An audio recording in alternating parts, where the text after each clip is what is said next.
selamat pagi. Kita bertemu lagi di Habatus Hidupku Bagi Kristus. Dede, apa kabar? Ibu percaya kalian selalu tetap sehat dan semangat ya untuk belajar firman Tuhan. Kita akan belajar firman Tuhan dari Filipi 1 ayat 12 sampai 26. Tetapi kita awali selalu dalam doa. Mari kita berdoa.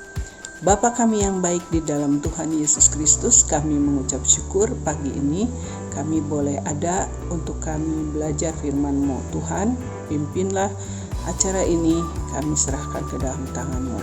Di dalam nama Tuhan Yesus kami berdoa. Amin. Adik-adik, pernahkah kalian memberitakan Injil kepada teman-temanmu?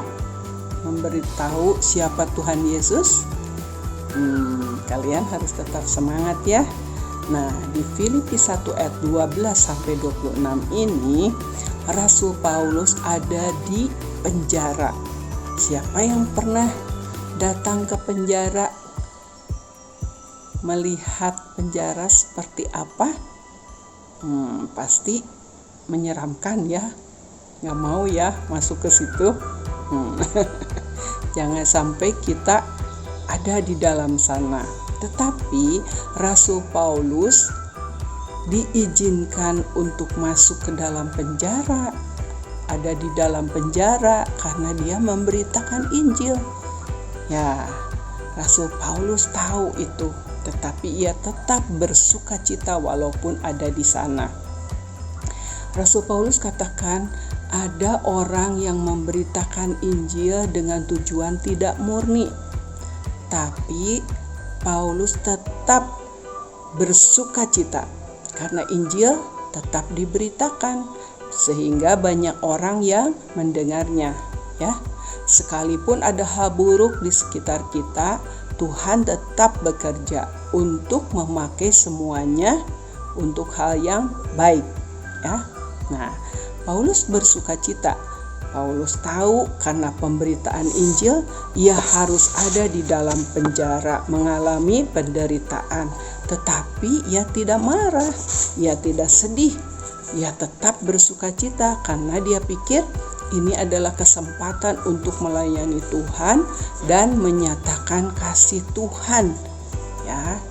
Nah, kita juga harus bisa tetap bersukacita saat melayani Tuhan, sebab adalah satu kehormatan dan kesempatan yang indah saat kita bisa melayani Tuhan.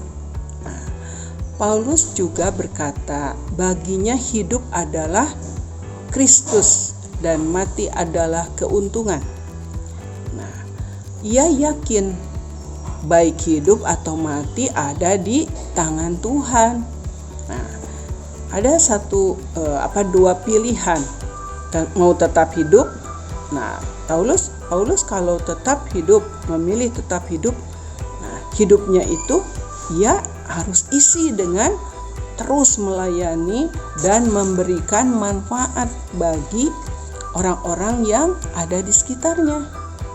Nah, kemudian kalau dia pergi kepada Tuhan, wah itu jauh lebih baik, kata Paulus ya.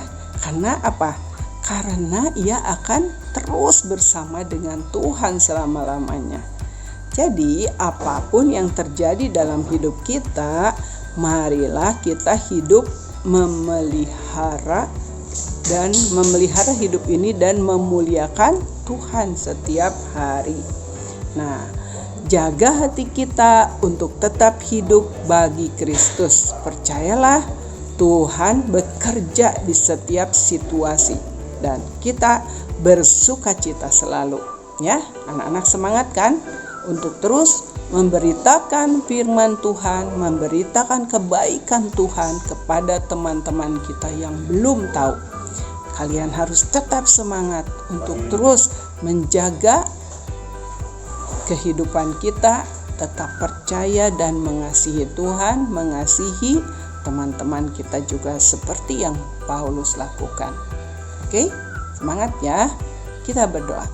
Bapa, kami mengucap syukur jika hari ini kami belajar untuk terus percaya kepadamu dan terus bersemangat memberitakan siapa Tuhan Yesus di dalam kehidupan kami. Tuhan Yesus yang sudah mati di atas kayu salib bagi kami, menebus dosa-dosa kami, membawa kami hidup dekat dengan Engkau. Terima kasih ya Tuhan, biarlah semua orang bersuka cita karena mengalami Tuhan Yesus di dalam kehidupannya. Terima kasih Bapa, dalam nama Tuhan Yesus Kristus kami berdoa. Amin. Sampai berjumpa lagi di Habatus yang akan datang. Tuhan Yesus memberkati. Habatus Renungan Harian